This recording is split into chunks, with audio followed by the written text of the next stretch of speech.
Olá, 2020 marca os 130 anos de nascimento de um dos maiores nomes do modernismo no Brasil, Oswald de Andrade. Em 1922, ao lado de escritores e artistas, ele organizou a Semana de Arte Moderna em São Paulo, movimento que uniu música, arte, dança, que revolucionou a literatura no país e refletia o progresso e a industrialização que São Paulo vivia na década de 20. Até então, o Rio de Janeiro era o centro cultural do país. Para contar a história do modernismo no Brasil, a trajetória de Oswald de Andrade, eu converso hoje no programa com a escritora e professora Margarida Patriota. Também recebo o sociólogo Rubens Martins de Oliveira. A minha primeira convidada é a doutora em literatura, escritora e foi professora de teoria literária da Universidade de Brasília, Margarida Patriota. Seja muito bem-vinda ao programa, Margarida. Obrigada, honrada pelo convite. A honra é nossa em recebê-la. Bom, você é autora de várias obras, entre elas Explicando a Literatura no Brasil, onde você aborda essa questão histórica do modernismo. Em que contexto ele nasce em 1922? Ele nasce no seguinte contexto: a literatura ocidental, o Ocidente, vivia, né, com a Europa na ponta na linha de frente, digamos, né, de ponta de lança, um movimento que já vinha crescendo desde o romantismo, que era um movimento de renovação artística, calcado na ideia de uma exaltação do presente, do movimento presente. Ou seja, esquecer a arte do passado, esquecer o que foi feito antes. E um brasileiro que vivia desde 1900 em Paris, né, e voltou para o Brasil em 1921, portanto 21 anos, né, vai ser uma espécie de padrinho da Semana de Arte Moderna, desse festival, né, que estava sendo organizado para ocorrer no Teatro Municipal de São Paulo em fevereiro de 1922. E essa pessoa se chama Graça Aranha, né? Mas é ele que profere a conferência de abertura e ele trazia todas essas novidades, né, que vinham transpirando no sentido de renovação das artes na Europa como um todo, né? Então, o que faltava era essa convergência, assim, de não só uma figura importância. O Graça Aranha era um nome de ressonância nacional. E Oswald de Andrade, ele acabou sendo ali um agitador cultural? Sim, disso? sem dúvida. Mário de Andrade, eu diria que é a figura central, em termos de conteúdo, de solidez teórica, de convicções mesmo profundas, né, que tiveram uma influência muito grande nos rumos da literatura e da cultura brasileira. E, sem dúvida alguma, Oswald de Andrade está ao lado dele, né? Está ao lado dele, mas num sentido talvez mais de agitador. Uhum. Não é? Por exemplo, o Mário de Andrade, em 1922, o primeiro livro de poemas do modernismo brasileiro é a Paulicéia Desvairada, né? Que tem, escrito por Mário de Andrade, um prefácio que lança as bases um pouco do nosso modernismo, que é um prefácio interessantíssimo, né? Ora, Oswald de Andrade também será autor de manifestos posteriores, né? Mas ele tentando ilustrar, digamos, essa teoria moderna na literatura, ele escreve, por exemplo, As Memórias Sentimentais de João Miramar, que é um livro de prosa extremamente desconcertante, né, para o público da época, e ainda é desconcertante até hoje, né? Então ele tenta, digamos, implementar, levar longe a expressão, né, uma voz do que seria esse ideal, né, de um modernismo brasileiro.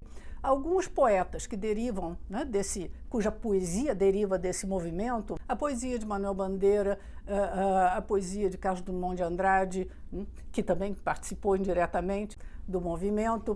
Então, 1922, lembremos que era também o centenário da independência do Brasil.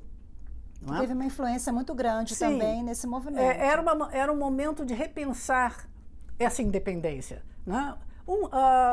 O século XIX já havia assistido à fundação de uma independência literária cultural, digamos, com a poesia indigenista do Gonçalves Dias, com as obras do José de Alencar, né? José de Alencar já havia tentado se separar, digamos, de Portugal, né, estabelecendo que não podemos escrever quem come caju, cajá, umbu, siriguela, enfim, as frutas tropicais não pode falar e escrever da mesma maneira, diz ele, do que quem come morango, cerejas, só peras e maçãs, né, assim de Portugal. Então ele dá, nós sabemos, não vamos falar aqui do romantismo, mas como houve uma fundação da literatura brasileira, né, com a poesia de Gonçalves Dias, de Castro Alves, com a literatura, né, de Iracema, o Guarani, né, de José de Alencar e outros.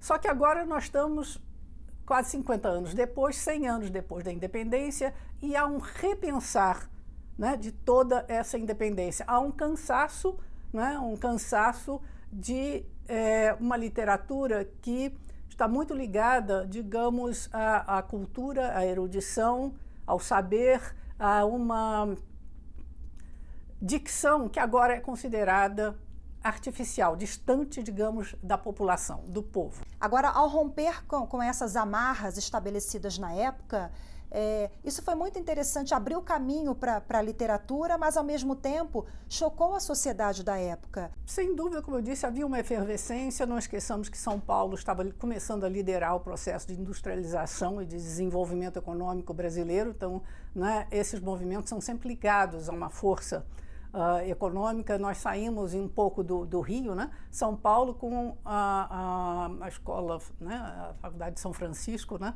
era o local para muito bacharel que vinha do norte, do nordeste, do Brasil inteiro, né? E começa a ser um estado, uma cidade rica. Então, esse enriquecimento pedia voz também, né? Então, nós vamos ter também uma guinada aí nesse aspecto de eixo, né? Ou de centro cultural no Brasil. Mas o choque vem de que uma nova concepção de poesia pede passagem, pede abre alas, né? Como Chiquinho Gonzaga dizia. O que é isso? Nós estávamos habituados àquela dicção, né? Por exemplo, se a gente pensar na letra do hino nacional, né? Ouviram do Ipiranga as margens plácidas, né?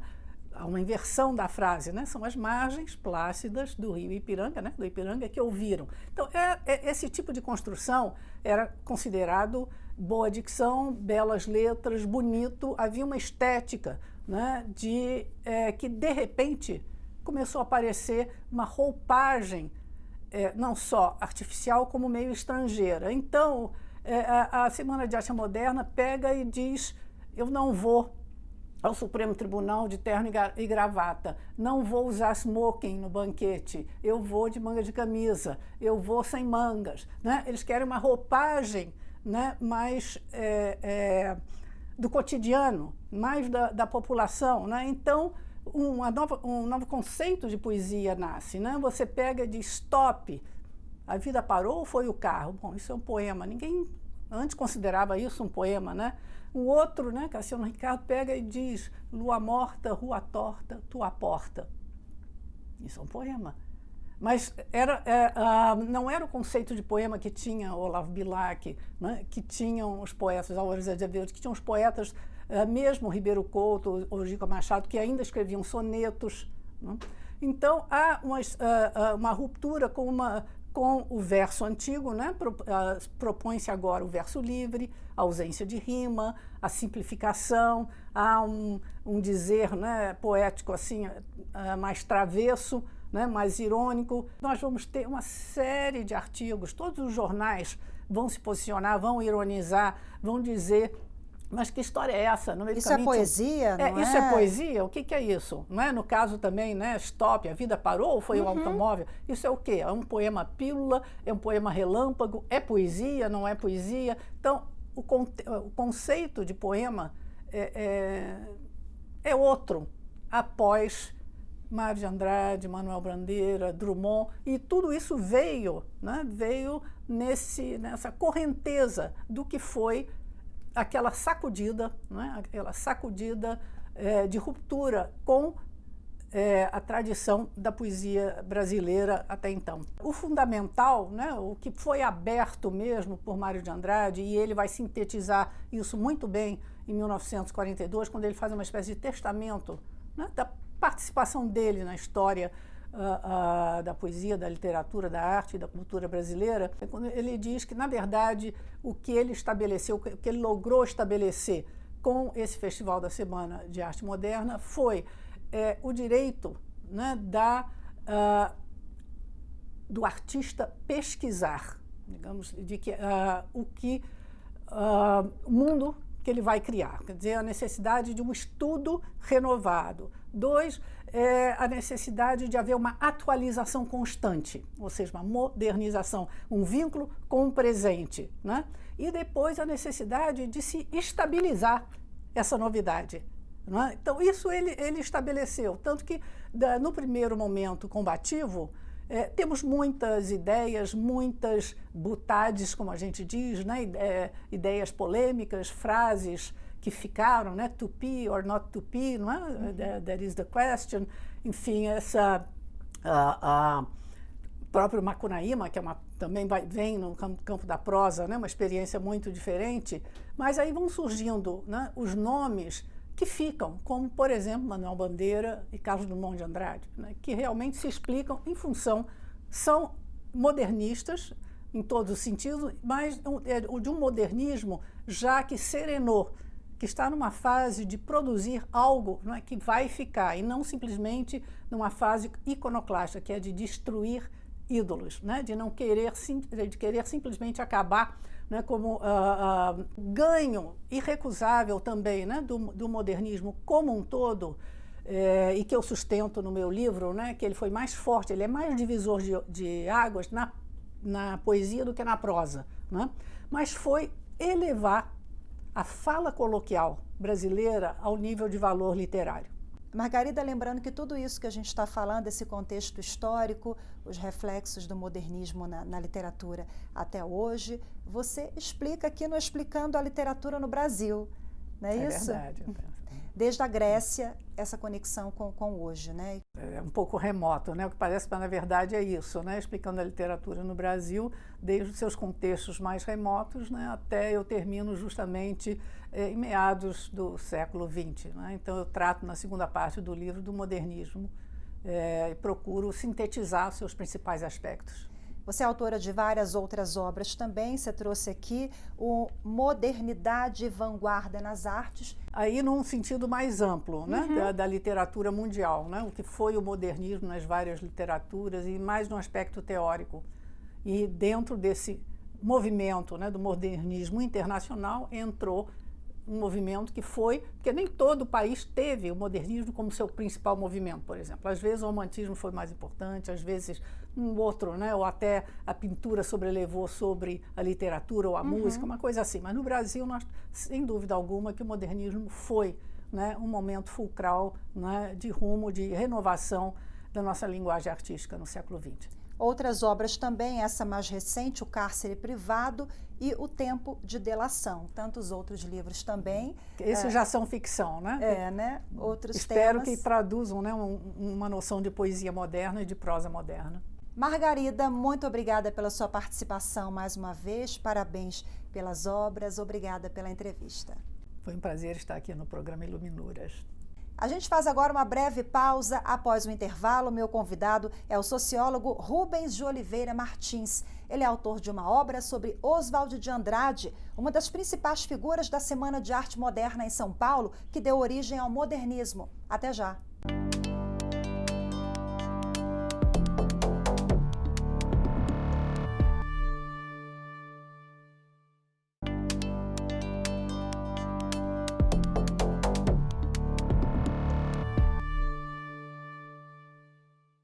Estamos de volta com o programa Iluminuras, que hoje apresenta um movimento que revolucionou a arte e a literatura brasileira em 1922, a Semana de Arte Moderna que deu origem ao modernismo. Neste segundo bloco, quem está ao meu lado é o sociólogo Rubens de Oliveira Martins. Seja bem-vindo. Obrigado, Rafaela. Bom, em pauta agora no segundo bloco a gente vai falar sobre um dos maiores nomes da Semana de Arte Moderna, fruto do seu estudo, a sua tese e dissertação. Estou falando de Oswald de Andrade. Por que você decidiu se dedicar a esse grande nome que fez parte desse movimento que causou um verdadeiro rebuliço ali em São Paulo, né? A Semana de Arte Moderna, quando você é mais jovem, você se anima bastante com movimentos que sejam revolucionários. Então essa foi minha ligação inicial lá no ensino médio, estudando literatura. E impressionado com a figura desse autor, Oswald de Andrade, tão polêmico, tão vibrante naquele momento. Isso ficou marcado, né? Comecei a colecionar as primeiras edições, autografadas, etc. E depois, fazendo o curso de Sociologia na graduação, ao terminar, fui convidado a fazer um mestrado com a professora Maria Arminda Arruda, lá na USP, e decidimos. Ela falou, por que você não avança nessa história da Semana de 22 com Oswald? Mas a gente queria fazer algo que fosse uma leitura sociológica, porque a minha área é sociologia, né? Não seria nem uma biografia, nem uma análise literária. Então pegamos a semana como esse momento privilegiado de reposicionamento da cultura brasileira e onde alguns escritores, no caso os mais famosos, Oswald de Andrade e Mário de Andrade, se tornaram esses ícones, né, do que viria e se tornaria hoje na história atual, esse momento de ruptura com o passado e uma tentativa de uma literatura nova, nacionalista, uma literatura que trouxesse o Brasil. E o seu recorte você começa ali no início do século XX, aquela boemia do Rio de Janeiro. O que acontece esse que eu chamo de momentos de transição, né? Você tinha... Em 1890 foi fundada por Machado de Assis a Academia Brasileira de Letras. Então a academia ela deu um perfil diferente para os escritores naquele momento, ela exigia um pouco mais de seriedade, um pouco mais de postura, né? Então ela meio se contrapunha àquela boêmia literária mais solta da Rodolfo Ouvidor, etc. Oswald, muito cedo, com 21 anos, vai ao Rio de Janeiro como jornalista e tem contato com esses escritores, principalmente com Emílio de Menezes, que era o grande boêmio. Então tem várias anedotas, inclusive, sobre isso. E Oswald se sente em casa naquilo. E por conta da sua situação, digamos, privilegiada de classe, né, de econômica mesmo, ele podia fazer tanto essas viagens e esses contatos, quanto ele fez logo cedo também uma viagem para a Europa, onde ele trouxe já os primeiros germes aí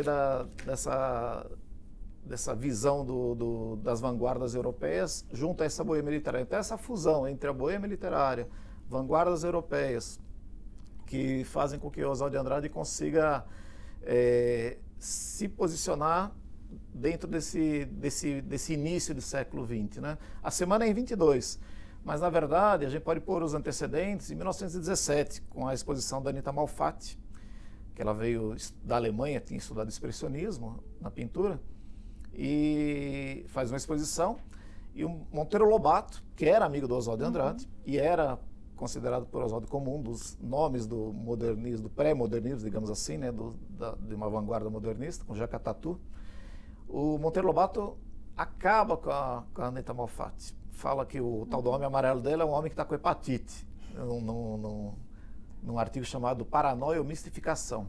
O Oswald escreve um outro artigo tentando defendê-la, mas ainda não é um jornalista famoso. Então, isso demonstra um pouco esses embates que estão começando a acontecer nesse momento entre o que é ser artista, ser escritor, nesse momento, né?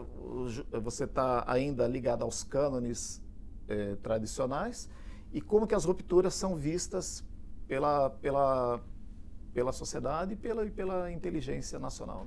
Agora, Oswald tinha uma personalidade peculiar, posso chamar até de um pouco polêmico para a época. Inclusive, Rubens, ele mesmo admite em seus últimos textos que a sua obra não seria entendida naquele momento. Por quê? E quais as características dele em relação ao temperamento? Pois é. Aí, Rafael, a gente fica então agora aqui na fronteira entre o biográfico, né, e a produção literária. Então, não vou me aventurar muito na análise literária, mas vamos tentar ver do ponto de vista da análise sociológica, né? Mas essa personalidade, ela se dá, ela como eu dizia, ela tem dois lados, né? Por um lado, ela permite uma liberdade, uma autonomia, que é um dos pontos que eu desenvolvo no meu trabalho, que, ao contrário de a maior parte dos intelectuais, seja daquela boêmia carioca que, depois da fundação da Academia Brasileira de Letras, teve que, de alguma forma, buscar um certo reconhecimento para até entrar na Academia de Letras, seja depois, em 22 e logo posteriormente, na década de 30, quando muitos intelectuais que foram da semana começaram a participar, foram chamados e convocados a participar do governo, do próprio governo Vargas, em cargos públicos, né? Oswaldo se manteve, digamos, um ser sem gravidade, um ser marginal, um outsider, né? Então, esse estar à margem permitiu a ele desenvolver esse seu lado polêmico. Isso tem em várias dimensões da personalidade dele. A gente pode pegar, do ponto de vista pessoal, por exemplo, os seus casamentos, né? 7 casamentos. Ele vai escrever depois, no final da vida, o Cântico dos Cânticos para flauta e violão, onde ele fala de maneira poética, né? dessa sua vida. Ele fala: cais da minha vida 7 vezes partido, né? Até a última, a derradeira, que é Maria Antonieta de Alckmin. Essas mulheres tiveram influência na obra de Oswald? Eu diria que, talvez, não sei na obra, não diria na obra, mas eu diria mais menos na obra e muito mais na ideia de como ele se percebia e buscava ter personalidades capazes de dialogar com ele naquela sua insatisfação contínua, né? Por isso, o casamento com Tarsila do Amaral, a tela do Abaporu, da Tarsila, inspirou o Manifesto Antropofágico, em 1928. Né? O Oswaldo é o único autor brasileiro que escreveu manifestos. Né? Já tinha em 24 escrito o Manifesto Pau-Brasil, que o Mário de Andrade, num primeiro momento, elogiou muito, né? Também. Depois, em 28, o Manifesto Antropofágico, com Tarsila do Amaral. Depois de Tarsila veio Patrícia Galvão, Pagu. Uhum. Né? E aí, nesse momento, ele se torna, ele mesmo, ele ri da sua vida e das suas guinadas, né? Então ele fala: a Pagu chegou da Argentina, tinha conhecido o Luiz Carlos Prestes, e falou: Oswaldo, vamos ficar comunistas? Você fica? Eu falei: eu fico. Então, mas aí ele teve uma militância, mas mesmo dentro do Partido Comunista, sempre era visto com desconfiança, porque ele era essa personalidade que não se adequava a nenhum parâmetro. Depois da Pagu, ele ainda teve um casamento com uma poetisa, Julieta Bárbara, e finalmente a sua companheira derradeira, que foi Maria Antonieta de Alckmin, que acompanhou ele até o fim da vida, em 54. Mas as polêmicas continuavam na disputa com os demais escritores. Ao tentar entrar, ele tentou 2 vezes, se candidatou à Academia Brasileira de Letras. Ele tentava ser reconhecido também na universidade, escreveu uma tese para concorrer à cadeira de livre docente, que é a tese Arcádia em Confidência, eu trouxe aqui, está autografada por ele, em 1945. Então é um autor muito múltiplo, né? Você falou que trouxe aqui, nós temos obras raras. Um Ciclone na Pauliceia, fruto da sua tese, dissertação. Temos O Perfeito Cozinheiro das Almas deste Mundo, uma obra também clássica, né? Uma obra rara. E esses 2 aqui de colecionador. São da minha coleção pessoal, são 2 primeiras edições, primeira edição do Serafim Ponte Grande, de 1933, autografada pelo Oswaldo, e a tese dele, que ele apresentou na USP, para concorrer à cadeira de livre docente, que é a Arcádia em Confidência, de 1945, também autografada. Rubens, ele fez parte de uma elite privilegiada. Isso também teve impacto nessa liberdade e, a partir daí, romper com tudo o que a gente já tinha desse cenário artístico, literário da época? Com certeza. Ele, pelo menos, não a vida toda, né? Mas até a década de 30, ele teve antes da quebra da Bolsa em 29, ele tem uma condição de herdeiro, né? O pai dele era um dos proprietários da chamada Vila Cerqueira César, que hoje são os terrenos que hoje são a Avenida Paulista, mais valiosos em São Paulo, né?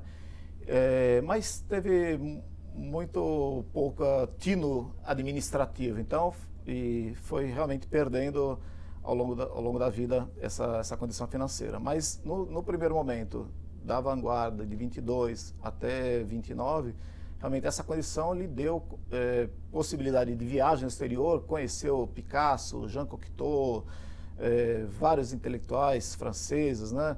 Fazia parte frequentava os políticos da elite paulista, né? Paulo Prado, Washington Luiz foi o padrinho de casamento dele com a Tarsila. A biografia dele é muito rica, né?